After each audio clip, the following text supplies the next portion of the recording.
நீங்க இப்ப முதல் 3 ரேங்க்ல யார் இருக்கா?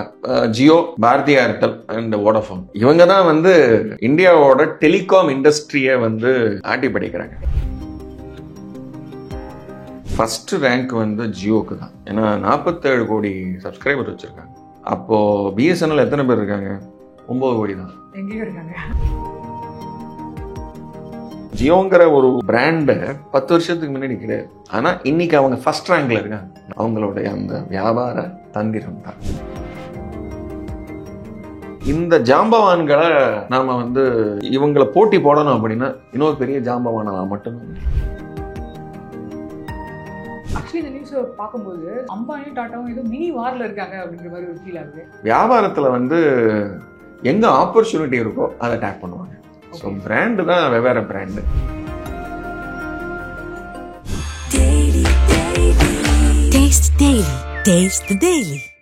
ரெஃப்ளெக்ட் நேயர்களுக்கு வணக்கம். ஃபினான்ஷியல் அனலிஸ்ட் டாக்டர் ஜிகேஆரோட ஜாயின் பண்ணியிருக்கோம். இன்னைக்கு நம்ம பேச போகிற டாபிக் என்னன்னா ஏர்டெல், ஜியோ அண்ட் வோடஃபோன். இவங்க 3 பேரும் இப்போ ரீசெண்ட் டைமில் ரேட் ஏற்றினது தான் இந்தியாவில் பெரிய பேசு பொருளாக இருக்குது. இதுக்கு பின்னாடி இருக்க பிஸ்னஸ் ஸ்ட்ராட்டஜி என்ன? இந்த மாதிரி விலையேற்றத்தால் அவங்களோட ஷேர் மார்க்கெட்டோட வேல்யூஸ் ஏறி இருக்கா இல்லை இறங்கி இருக்கா அதெல்லாம் பார்த்து தெரிஞ்சுக்கிறதுக்காக ஃபினான்ஷியல் எக்ஸ்பர்ட் டாக்டர் ஜிகேஆரோட இன்னைக்கு ஜாயின் பண்ணியிருக்கோம். வாங்க பார்க்கலாம். வணக்கம் சார். வணக்கம் சார். இப்போ ரீசெண்டாக ஜியோ ஒரு விஷயம் பண்ணியிருக்காங்க. அது இந்தியாவில் இருக்க எல்லாருக்குமே ஒரு பேர் அதிர்ச்சியை கொடுத்துருக்கு அப்படின்னே சொல்லலாம். இப்போ உடனடியா அவங்க இந்த விலையேற்றத்தை பண்றதுக்கு என்ன காரணமா இருக்கும் அப்படின்னு நினைக்கிறீங்க? நார்மலா விலையேற்றம் பண்ணா மக்கள் வந்து அதிர்ச்சியா இருக்காங்க, அதிருப்தியா இருக்காங்க அப்படின்றீங்க. ஷேர் மார்க்கெட்டை பத்தி சும்மா ஒரு எக்ஸாம்பிள் எடுத்துப்போம். ஏன்னா இந்த ஜூலை 3-4 தான் வந்து இந்த மாசத்துல தான் அந்த ஒரு 10% to 25% வரைக்கும் அவங்க ப்ரைஸ் இன்க்ரீஸ் பண்ணியிருக்காங்க. அதனால நிறைய சப்ஸ்கிரைபர்ஸ் வந்து மாறி இருக்காங்க. பிஎஸ்என்எல்லையும் நியூ சப்ஸ்கிரைபர்ஸ் ஆட் ஆயிருக்காங்க. நீங்கள் மார்க்கெட் ஷேரை பார்த்தீங்கன்னா ஃபர்ஸ்ட் ரேங்க் வந்து ஜியோக்கு தான். ஏன்னா 47 கோடி சப்ஸ்கிரைபர் வச்சுருக்காங்க. அப்போது பிஎஸ்என்எல் எத்தனை பேர் இருக்காங்க? 9 கோடி தான். எங்கேயும் இருக்காங்க. பிஎஸ்என்எல் எம்டிஎன்எல் தான் கவர்மெண்ட் ஆஃப் இந்தியாவோட பிராண்டு. அதில் ஷேர் ஹோல்டிங் அவங்க தான் 100%. ஆனால் 2 பேருடைய மார்க்கெட் ஷேர் எவ்வளோன்னா 9 கோடி + 2 கோடி 11 கோடி ஜனங்க தான் வந்து யூஸ் பண்ணுறாங்க. எம்டிஎன்எல் வந்து டெல்லியும் மும்பையில் மட்டும்தான். பிஎஸ்என்எல்க்கு பதிலாக எம்டிஎன்எல். நீங்கள் இப்போ முதல் 3 ரேங்க்ல யார் இருக்கா? Jio, Bharti Airtel and Vodafone. Price increase பண்ணது இந்த 3 பேர் தான். 47 கோடி. ஏர்டெல்ல சப்ஸ்கிரைபர் 38 கோடி அண்ட் வோடஃபோன்ல 22 கோடி. ஸோ இவங்க தான் வந்து இந்தியாவோட டெலிகாம் இண்டஸ்ட்ரியை வந்து ஆட்டி படிக்கிறாங்க. ஷேர் மார்க்கெட்ல பாருங்க, இவங்கெல்லாம் ப்ரைஸ் இன்க்ரீஸ் பண்ணாங்களே. இந்த ஏர்டெலோட ப்ரைஸ் வந்து 1 மாசத்துக்கு முன்னாடி 1381 ரூபா இருந்துச்சு. இன்னைக்கு 1463. நம்பர் ஆஃப் சப்ஸ்கிரைபர்ஸ் வந்து லட்சத்துல தான் மாறி இருக்காங்க. இது கோடியில் இருக்கு. ஸோ அது அவ்வளோ மாறினா தான் இம்பேக்டும் இருக்கும். ஆக்சுவலா இம்பேக்ட் வந்து மேபி பிஎஸ்என்எல் எடுத்து பார்த்தீங்கன்னா ஒரு வரம்னு சொல்லலாம். இது அவங்க வந்து டெவலப் பண்ணணும். ஏன்னா அவங்களோட டர்ன் ஓவர் வந்து 21,000 கோடியில லாஸே வந்து 5,000 கோடி. ஸோ செலவு பண்ணது 26,000 கோடி செலவு பண்ணியிருக்காங்க. ஸோ இது வந்து அவங்களுக்கு ஒரு நல்ல ஆப்பர்ச்சுனிட்டி டு இன்க்ரீஸ் கஸ்டமர் பேஸை இன்க்ரீஸ் பண்ணலாம். ஏன்னா சில இடத்துலலாம் ஆக்சுவலாக இந்த 3 நெட்வொர்க் கிடைக்காது. ஆனால் பிஎஸ்என்எல் தான் கிடைக்கும். இப்போ நீங்கள் சில கோயில்லாம் இருக்கும், அங்கெல்லாம் வந்து மலைக்கு மேலே ஏர்டெல் இருக்காது, ஜியோலாம் இருக்காது, பிஎஸ்என்எல் மட்டும் தான் இருக்கும். லைக் சபரிமலைக்கு போனீங்கன்னா அங்கே மேலே வந்து பிஎஸ்என்எல் மட்டும்தான் இருக்கும். சில இடம்லாம் அந்த மாதிரி வேற எதுவும் இருக்காது. அதனால அதெல்லாம் அவங்களோட வெரி பிக் ப்ளஸ். இதை வந்து நிறைய பேர் தெரியப்படுத்துகிறோம். இப்போ அவங்கெல்லாம் ப்ரைவேட் பிளேயர்ஸ் எல்லாம் வந்து 10 ஃபோன் அடிப்பாங்க, ஒரு கனெக்ஷனுக்கு 2 கனெக்ஷன் எடுத்துக்கோ, 3 எடுத்துக்கோ அப்படின்ட்டு. ஸோ இவங்க வந்து மார்க்கெட்டிங்கே பண்ண மாட்டாங்க. ஒரு போர்டு அங்கங்கே அப்படியே இருக்கும். வந்தீங்கன்னா நான் கொடுக்குறேன், வேண்டாம்னா நீங்கள் வேற எங்கேயோ போங்க அப்படின்ட்டு. ஸோ அவங்களும் அதே மாதிரி மார்க்கெட்டிங் ஸ்ட்ராட்டஜிலாம் பண்ணணும். கொஞ்சம் கஸ்டமர் ஃப்ரெண்ட்லியாக. ஆக்சுவலி பிஎஸ்என்எலோட சர்வீசஸ் அவங்களுடைய ப்ரைஸிங்லாம் வந்து ஆக்சுவலி ரொம்ப நல்லா இருக்கு. நிறைய பேருக்கு தெரிய மாட்டேங்கிறது. ஸோ மார்க்கெட்டில் போயிட்டு நீங்கள் ஒரு இன்டர்வியூ எடுத்தீங்கன்னா ஒரு 2 கனெக்ஷன், மொபைல் கனெக்ஷனை பற்றி 2-3 எக்ஸாம்பிள் சொல்லுங்கன்னா முதல்ல அவங்க இதை தான் சொல்லுவாங்க. பிஎஸ்என்எல் சொல்லவே மாட்டாங்க. பிஎஸ்என்எல்லையே நாம மொபைல் கனெக்ஷன் கொடுப்பாங்களா? ஏன்னா கடை காணும். ஏதாவது பிஎஸ்என்எல்னு ஒரு கடை இருந்ததுன்னா அவருக்கு தெரியும். இந்த 3 தான் வந்து கடையா இருக்கும். ஸோ அதனால தான் வந்து அவங்களுடைய கஸ்டமர் பேஸ். அவ்வளோ கம்மியாக இருக்குது. இது அவங்களுக்கு ஒரு ஆப்பர்ச்சுனிட்டி. ஓகே, இப்போ நீங்கள் சொன்ன மாதிரி ஏர்டெல், ஜியோ அண்ட் வோடஃபோன் இவங்க சேர்ந்து 100 crores பீப்புள் கிட்ட கையில் வச்சிருக்காங்க. எஸ், இந்த மாதிரி ஒரு மாற்றம் வந்து அவங்களுக்கு ஒரு அதிருப்தி ஏற்படுத்திருக்கு அப்படின்னா அவங்க ஷேர் வேல்யூ குறையலாம் வாய்ப்பு இல்லைங்களா? அதான் நான் சொன்னேனே, அப்போ குறைஞ்சிருக்கணும் இல்லையா? அப்போ ஆக்சுவலாக ஷேர் ஹோல்டர்ஸ் எல்லாம் யாரு? அவங்கெல்லாம் பாசிவ் இன்வெஸ்டர். வியாபாரத்தில் ஏதாவது கம்மியாக எடுத்தா ஷேர். இதில் நீங்கள் இந்த 25 லட்சம் பேர் புது கனெக்ஷன் வாங்கியிருக்காங்கன்னு சொன்னேன் இல்லையா? அவங்களோட ஸ்டாட்டிஸ்டிக்ஸ் எடுத்தீங்கன்னா அவங்க ஏர்டெல், ஜியோவும் வச்சிருப்பாங்க, பிஎஸ்என்எல் வச்சிருப்பாங்க. ஓகே, ஸோ இது வந்து சப்ஸ்கிரிப்ஷன் கட்டாமல் இருக்கலாம், அதில் கொஞ்சம் ட்ரை பண்ணி பார்ப்பாங்க. ஸோ அது அவங்களுக்கு கம்ஃபர்டபுளாக இருந்ததுன்னா கண்டினியூ பண்ணுவாங்க, மற்றவங்களும் வரலாம். ஓகே, இவ்வளோ பெரிய நெகட்டிவ் நியூஸ் வரும்போது ஷேர் மார்க்கெட்டில் பெருசாக சேஞ்சஸ் வராமல் இருக்கிறதுக்கு என்ன காரணம்? ஏன் காரணம் அப்படின்னா அவங்களோட வியாபாரம் கம்மியாகலை. ஸோ அதுதான் மெயின். ஸோ நீங்கள் வந்து இந்த 47 கோடியில் வந்து ஸ்விட்ச் ஆனது, ஸ்விட்சிங் அப்படின்னு ஒன்று இருக்கு, நியூ கனெக்ஷன் இருக்கு. ஆக்சுவலாக ஸ்விட்ச் பண்ணவங்கன்னா பழசுலேருந்து புதுசு, அதாவது ஐ மீன் வேற கம்பெனிலேருந்து இன்னொரு கம்பெனிக்கு போனவங்க வந்து 2 லட்சம் பேர் தான். 2 லட்சம் சப்ஸ்கிரைபர் மட்டும் தான் ஸ்விட்ச் ஆயிருக்காங்க. அதாவது அதே நம்பராக இருக்கும். நான் வந்து ஜியோ வச்சிருப்பேன், ஆனால் நான் வந்து பிஎஸ்என்எல் போயிட்டு இதே நம்பர் தான் வேணும், நான் வந்து இனிமே எனக்கு பில்லு நீங்க பிஎஸ்என்எல் அனுப்புங்க அப்படின்னு போனவங்க 2 லட்சம் பேர் தான். பட் இந்த நியூஸ் வைரலாக அந்த கவுண்ட் வந்து இன்க்ரீஸ் ஆகும் இல்லையா? ஆகலாம், ஆகிறதுக்கு வாய்ப்பு இருக்கா?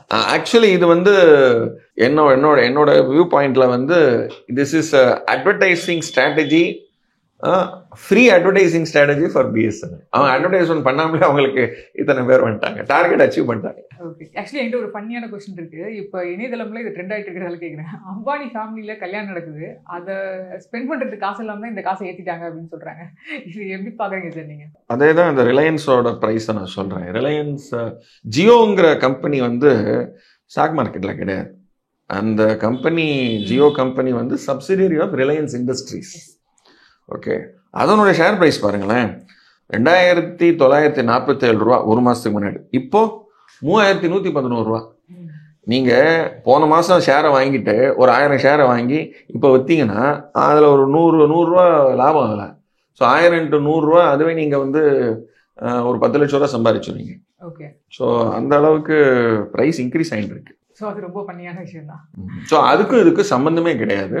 இதெல்லாம் வந்து மக்கள் ஒரு இன்சிடென்டலாக சொல்கிற விஷயம் தான். அப்படி பண்ணால் ஷேர் ப்ரைஸ் இறங்கணுமே, வியாபாரம் வந்து பருக்கணும். டாடா வந்து 15,000 crore இன்வெஸ்ட்மெண்ட் வந்துட்டு 4Gக்காக பிஎஸ்என்எல்காக கொடுக்க போறாங்க அப்படின்னு ஒரு நியூஸ் வந்துட்டு இருக்கு. இது மூலமா டாடாவோட குட்வில் வந்துட்டு இன்க்ரீஸ் ஆக நிறைய வாய்ப்பு இருக்கு. கண்டிப்பா இது அவருக்கு என்ன அளவுக்கு பெனிஃபிட் கொடுக்கும்னு நினைக்கிறீங்க? கண்டிப்பா நீங்க கொஞ்சம் ஹிஸ்டரிலாம் கொஞ்சம் பாருங்க. இப்போ 5 கம்பெனி தான் வந்து இந்தியாவில் நீங்க வந்து மொபைல் கனெக்ஷன் வாங்கினா 5 கம்பெனி தான், வேற கிடையாது. Jio, Airtel, Vodafone, BSNL, MTNL, அவ்வளோதான். ஆனால் டெலிகாம் கம்பெனி ஆரம்பித்து மூடின கம்பெனி எவ்வளோ? 16 கம்பெனி.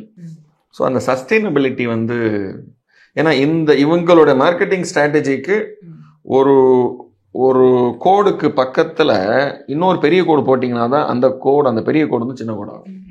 ஸோ இப்போ இந்த ஜாம்பவான்களை நாம் வந்து இவங்களை போட்டி போடணும் அப்படின்னா இன்னொரு பெரிய ஜாம்பவானால் மட்டும்தான் முடியும். ஸோ டாட்டாவோட ஸ்ட்ராட்டஜிலாம் ரொம்ப தொலைநோக்கோட ஸ்ட்ராட்டஜி. இவங்க மார்க்கெட்டில் வந்ததே வந்து, அதாவது ஜியோங்கிற ஒரு பிராண்டை ஒரு 10 வருஷத்துக்கு முன்னாடி கிடையாது. ஆனால் இன்னைக்கு அவங்க ஃபர்ஸ்ட் ரேங்க்ல இருக்காங்க. 47 கோடி சப்ஸ்கிரைபர்ஸ் இருக்காங்கன்னா அவங்களுடைய அந்த வியாபார தந்திரம் தான், வியாபார யுக்தி தான். ஸோ எல்லாருக்கும் வந்து ஃப்ரீ டேட்டா ஃப்ரீ அப்படிங்கிற போது அதை யூஸ் பண்ண ஆரம்பிச்சிட்டேன். ஸோ பழகிட்டேன். இன்னைக்கு ஒரு புதுசாக சென்னையில் இருக்கிற, தமிழ்நாட்டில் இருக்கிற, ஏன்னா இதில் கேட்கறதுனால நான் சொல்கிறேன், புதுசாக ஒரு டூத் பேஸ்ட் கொண்டு வந்துட்டு நீங்கள் என்ன டூத் பேஸ்ட் யூஸ் பண்ணுறீங்க அப்படின்னு கேட்குறீங்க. நான் ஒரு பிராண்டு சொல்கிறேன், அந்த பிராண்டை விட சீப்பர், அந்த பிராண்டோட நல்லா இருக்கும், இது அதுவும் பற்கள் வெண்மையாகும் அப்படிலாம் நீங்கள் சொன்னீங்கன்னா நான் இம்மீடியட்டாக அதை நான் யூஸ் பண்ண மாட்டேன். நான் ஆல்ரெடி ஐம் கம்ஃபர்டபுள், இந்த டூத் பேஸ்ட் எனக்கு பிடிச்சிருக்கேன், நான் அதுக்கு புதுசு போகணும். ஆனால் அதுவே நீங்கள் எனக்கு ஃப்ரீயாக கொடுத்தீங்கன்னா I am compel to use it. So இதெல்லாம் வந்து ஒரு வியாபார தந்திரம் தான். டாட்டா வந்து பண்டில்டு அப்ரோச்சோட வருவாங்க. ஏன்னா பண்டில்டு அப்ரோச்னா இது மட்டும் வராது, அவங்க வேற ஒரு ப்ராடக்டோட இதை பண்டில் பண்ணும்போது மேண்டேட்ரியாக கம்பல்சரியாக நீங்கள் அவங்களுடைய, ஸோ ஃப்ரீயாக நான் ஒரு சிம் கொடுக்குறேன், எனக்கு கொடுப்பாங்க, யூஸ் பண்ணேன், அதோட நான் டேட்டா ஃப்ரீயாக கொடுக்குறேன் அப்படின்னு தான் மார்க்கெட். ஏன்னா இன்னைக்கு இருக்கிற இந்த மார்க்கெட் ஷேரை நீங்கள் பெனிட்ரேட் பண்ணணும்னா ஸ்ட்ராட்டஜி, ஒரு தொலைநோக்கு பார்வையோட ஒரு ஸ்ட்ராட்டஜில தான் போக முடியும். ஆக்சுவலி இந்த நியூஸை பார்க்கும்போது சம்வாட் எப்படி ஃபீல் ஆகுதுன்னா, அம்பானியும் டாட்டாவும் ஏதோ மினி வாரில் இருக்காங்க அப்படின்ற மாதிரி ஒரு ஃபீல் ஆகுது. இந்த மாதிரி இஷ்யூல முன்னாடி நடந்திருக்குங்களா? இதை நீங்கள் எப்படி பார்க்குறீங்க சார்? நீங்கள் பாம்பேல போனீங்கன்னா அந்த மேக்கர் சேம்பர்ஸ் வந்து டாடா சன்ஸ் இருக்கிற அந்த காலாகோடா பக்கத்தில் தான் வந்து அவங்களோட ஹெட் குவார்ட்டர்ஸ் இருக்கும். அங்கேருந்து கொஞ்சம் அப்படி அந்த பக்கம் நடந்து போனீங்கன்னா மேக்கர் சேம்பர்ஸ். இவங்கெல்லாம் ஒரே ஏரியாவில் இருக்கிறவங்க தான். ஸோ அதனால் வியாபாரத்தில் வந்து எங்கே ஆப்பர்ச்சுனிட்டி இருக்கோ அதை டேக் பண்ணுவாங்க. ஸோ பிராண்டு தான் வெவ்வேறு பிராண்டு. ஸோ இது பாசிபிளா அப்படின்னு எக்ஸ்ப்ளோர் பண்ணுவோம். ஸோ பலதரப்பட்ட பாசிபிலிட்டிஸில் யார் வந்து ஃபஸ்ட்டு முதன்மைங்கிறது. இப்போ இன்றைக்கி வந்து ஏர் இண்டியா வந்து டாடா குரூப் வந்து வாங்கிடுது. ஸோ ஏர்லைனோட இண்டஸ்ட்ரியில் ஸ்லோவாக புரட்சி பண்ணிட்டு இருக்காங்க. இன்றைக்கி நம்பர் 1 ஏர்லைன் இண்டஸ்ட்ரி அப்படின்னா இண்டிகோ தான். ஸோ அத்தனை ஃப்ளீட் வச்சுருக்காங்க. ஒரு ஸ்டாண்டர்ட் கொண்டு வந்துட்டாங்க. எல்லோரும் இன்றைக்கி வந்து இண்டிகோ விட்டால் வேறு வழி இல்லை அப்படிங்கிற ஒரு சிஸ்டம் கொண்டோம். ஸோ ஸ்லோ அவங்களோட ஃப்ளீட்ஸும் இன்க்ரீஸ் ஆகுது. ஸோ இன்றைக்கெல்லாம் வந்து ஏர்போர்ட்டில் போனீங்கன்னா பஸ் ஸ்டாண்டா அது ஏர்போர்ட்டா அப்படிங்கிற நிலைமை மாதிரி தான் இன்றைக்கி இருக்குது. எல்லாரும் வந்து ஃப்ளை பண்ணுறாங்க. ஸோ அந்த ஸ்ட்ராட்டஜியில் இதெல்லாம் வந்து ஒரு அடிஷ்னல் ஸ்ட்ராட்டஜியாக ஒரு புது வியாபாரத்தை நீங்கள் எதிர்கொள்ளலாம். இப்போ என்னோட ஃபைனல் கேள்வி என்னன்னா, ஜியோ சிம் வந்துட்டு இலவசமாக கொடுத்து அதுக்கப்புறம் ஒரு ரேட் கொடுத்து இப்போ அதை இன்க்ரீஸும் பண்ணியிருக்காங்க. கிட்டத்தட்ட இதை வெளியிலேருந்து பார்க்குற மக்களுக்கு, சாதாரண மக்களுக்கு, ஷேர் மார்க்கெட் பற்றி தெரியாத ஒருத்தங்களுக்கு சீட்டிங் மாதிரி ஒரு சின்ன ஃபீல் இருக்கும். பட் அந்த ஃபீல் இருந்துமே ஷேர் மார்க்கெட்டில் அவங்களோட லெவல் நீங்கள் மாறவே இல்லை அப்படின்னு சொல்கிறீங்க. அந்த அளவுக்கு இவ்வளோ ஒரு ஃபீலை கொடுத்துமே மாறாத அளவுக்கு ஷேர் மார்க்கெட்டில் ரிலையன்ஸ் வந்துட்டு ஒரு கம்பீரமாக இருக்காங்க அப்படின்னு சொல்ல வரீங்களா? பிகினிங்கில் அவங்க ஃப்ரீயாக கொடுக்கும்போது தெரிய வேண்டாமோ? நோ ஃப்ரீ லஞ்ச் அப்படின்னு இங்கிலீஷில் சொல்லுவாங்க. அப்படின்னா என்ன? எதுவுமே வந்து ஃப்ரீயாக கிடைக்காது. ஃப்ரீயாக ஏதோ ஒன்று கிடைக்கிறது அப்படின்னா அப்போது அதுக்கு பின்னாடி ஒரு பெரிய வியாபாரம் இருக்குன்னு அர்த்தம். இது இந்த ஸ்ட்ராட்டஜியில் அவங்க வந்து வியாபாரத்துக்குள்ளே வரும்போதே நிறைய ஜாம்பவான்கள், எக்ஸ்பர்ட்ஸ் எல்லாம் சொன்னாங்க, இது வந்து 3 வருஷம் வெயிட் பண்ணி பாருங்கள், 5 வருஷம் வெயிட் பண்ணி பாருங்கள், ப்ரைஸ் கண்டிப்பாக இன்க்ரீஸ் தான் ஆகும் அப்படின்னு. ஏன்னா அதுதான் வியாபாரம். யாரும் வந்து சேரிட்டிக்கு வியாபாரம் வரல. ஏன்னா அது 100% சப்சிடரி கம்பெனி ரிலையன்ஸ் இண்டஸ்ட்ரீஸ்னா அவங்க கம்பெனியோட ஷேர் இன்க்ரீஸ் ஆகிட்டு இருக்கு பாருங்க. இந்த ப்ரைஸ் இன்க்ரீஸ் ஆனதுக்கு அப்புறமும் இன்க்ரீஸ் ஆயிருக்குன்னா வியாபாரம் இன்க்ரீஸ் ஆயிருக்கு. சரி, நீங்கள் ஒரு 10 ரூபா இன்க்ரீஸ் பண்ணீங்கன்னா 47 கோடி சப்ஸ்கிரைபர் இன்ட்டு 10 ரூபா, ஒரே ஷார்ட்ல 470 கோடி ரெவன்யூ இன்க்ரீஸ் ஆகுது. 5%, 10%, 20% எபிட்டா இன்க்ரீஸ் ஆகும், பிரைஸ் இன்க்ரீஸ் ஆகுது. அவங்களை பொறுத்த வரைக்கும் top line bottom line increase ஆகுது, பிரைஸ் இன்க்ரீஸ் ஆகுது. It is a strategy. குறையறதா? இந்த பிரைஸ் இன்க்ரீஸ்னால குறையறதா? இல்ல, பீப்புள் ஆல் எல்லாரும் they are used to it. யார் வந்து அந்த செக்மெண்ட் இருப்பாங்கன்னா, சரி அந்த எக்ஸ்ட்ரா அந்த 200 ரூபா, 300 ரூபா, 400 ரூபா வந்து எனக்கு ஒரு பிஞ்சா இருக்கும் அப்படின்னு நினைக்கிறவங்க மட்டும்தான் ஷிஃப்ட் ஆவாங்க. ஸோ அதாவது இந்த பட்ஜெட் பத்மநாபன் மாதிரி இருப்பாங்க பார்த்தீங்களா, அவங்க மட்டும். மற்றபடி people will not have a feel. அது ஒரு ஹேஷ்டேக் போடுவாங்க, மற்றவங்களும் பண்ணிட்டு இருப்பாங்க. இது வியாபாரம், இது சேரிட்டி கிடையாது. Thank you so much sir. Share மார்க்கெட்டில் ரிலையன்ஸோட இந்த முடிவுக்கு பின்னாடி என்ன நடக்குது, இதனால ஃபியூச்சரில் என்ன ஆகும்ட்டு நிறைய விஷயம் ரொம்ப சிம்பிள் வேர்ட்ஸில் எல்லாருமே புரியுற மாதிரி சொன்னீங்க. Thank you so much. நன்றி, வணக்கம். Taste the Daily.